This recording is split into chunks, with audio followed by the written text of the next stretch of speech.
C'est une boîte de la taille d'un paquet de cigarettes. Les caméras piétons accrochées à la poitrine des forces de l'ordre devraient être généralisées. Une mesure pour lutter contre les discriminations, a annoncé le Premier ministre en déplacement aux Mureaux. Ministre de l'Intérieur, j'avais annoncé un dispositif global comprenant une refonte du code de déontologie des policiers et des gendarmes. C'est fait. La généralisation du port du matricule, c'est fait.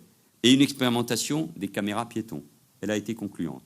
Ces caméras piétons feront donc partie de l'équipement classique des forces de l'ordre sur le terrain. C'est un élément aussi d'apaisement. Objectif du dispositif, désamorcer les tensions entre la police et la population lors des contrôles d'identité ou des interpellations. Lancée en avril 2013, l'expérimentation avait notamment été développée dans les ZSP, les zones de sécurité prioritaires comme ici dans les Yvelines ou encore en Seine-et-Marne. J'ai informé le jeune homme que la caméra était en route et ensuite on fait un contrôle normalement comme d'habitude.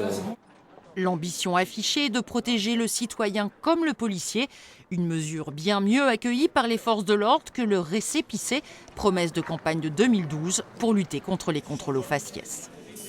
Le contrôle au facial, c'est une tarte à la crème de la politique de la ville. Ce qui est important aujourd'hui, c'est protéger les policiers dont le nombre de victimes a augmenté de 40% en 6 ans. Donc on voit bien qu'on exerce dans des conditions difficiles, on a besoin d'être protégé et ces caméras, c'est une mesure de protection pour les policiers avant tout. Nos collègues, ils ont remarqué qu'avec les caméras piétons, les situations étaient beaucoup plus fluides, beaucoup plus tranquilles, ils n'étaient pas systématiquement insultés et puis ça leur permettait de faire leur travail dans un peu plus de sérénité. Mais avant sa généralisation, le dispositif devra passer devant le Parlement. L'usage des caméras ainsi que la conservation des données exigent en effet un encadrement législatif jusqu'alors inexistant.